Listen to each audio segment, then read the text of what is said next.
what she would do in this game? Well, kids, you don't have to worry. Your mom's already up to $100,000.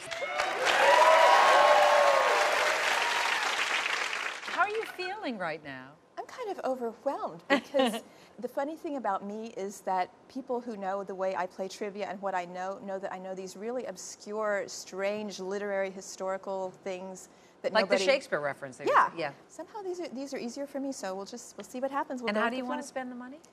Well, I've got a car. It's a 92, and it's as old as my daughter. And I live in Florida, where it's very hot, and the paint is peeling, and the radio doesn't work, and the air conditioning just went out before I came up here. Oh, so you definitely could go for a new car. I could get a 93. Yeah, you absolutely could get a 93. Why not?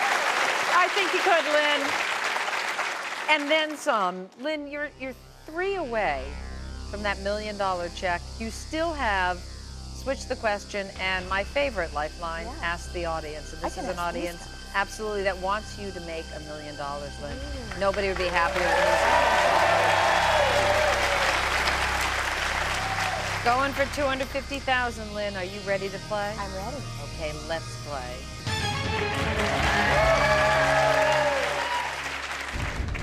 For $250,000, whose New York Times obituary mentioned that since 1889, he had been hopelessly insane? Vincent van Gogh, Franz Kafka, Johann Brahms, Friedrich Nietzsche. This is such a Lyn Payne question.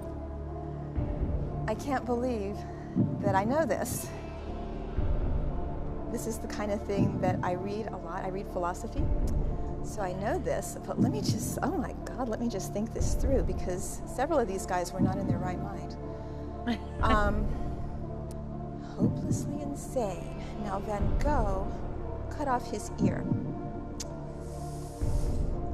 Nietzsche, I don't think, cut anything off, or if he did, we don't know about it.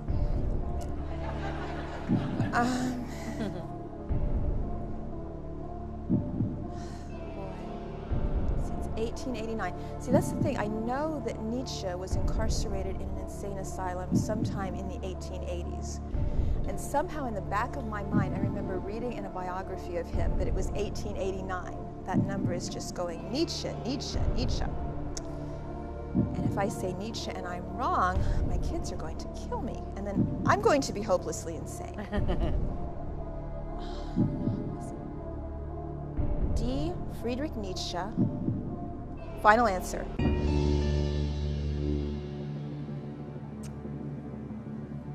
No, you're not gonna go insane. You're very sane and very right. You've got it.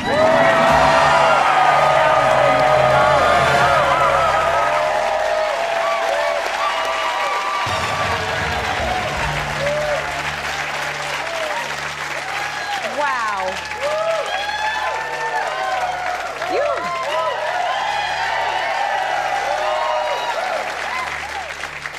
Talk about Lyn Payne questions. It's unbelievable. One after another. Did you set this thing up? I wish. Wow. So you really saw that 1889 and it just... It was as in you my said, head. spoke It was in my head. It was calling to me. It was talking to me.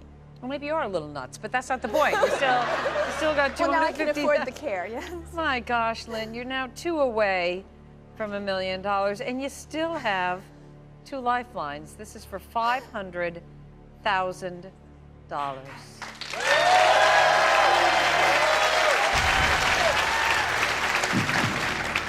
To the nearest cent, the Bureau of Engraving and Printing spends an average of how much to make each currency note in circulation? 2 cents, 4 cents, 6 cents, 8 cents. I don't get 2 bits, 4 bits, 8 bits a dollar, do I? I don't like this question, Mary. This is not a Lyn Payne question. This involves, like, numbers. I'm sorry. These guys are so smart. I could ask them, but I might need you guys for the $1 million. Now, I'm not taking any chances. I think we shall switch the question and just see what I get. Yeah, I think the audience is relieved. All right, Lyn, just because you've had so much, I mean, you obviously are smart, but you've also had luck here. What would you have guessed? I'm just curious. Okay, what would call to me? If I had to guess, I'd say 4 cents. Okay, let's see what the answer was before we switch out. Good, I'm so glad you switched it. All right, Lynn, we're switching out of this question computer for another one valued at $500,000. For $500,000, the title of the TV series Will and Grace was inspired by what philosopher's famous I and Thou treatise? Michael Foucault, Martin Heidegger, Martin Buber, Ludwig Wittgenstein. These are philosophers.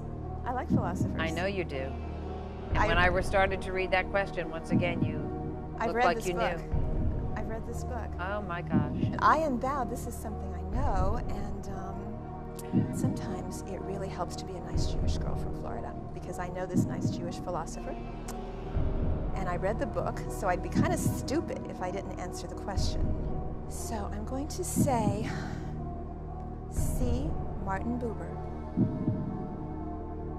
Final answer. Get the confetti ready. We're one question away from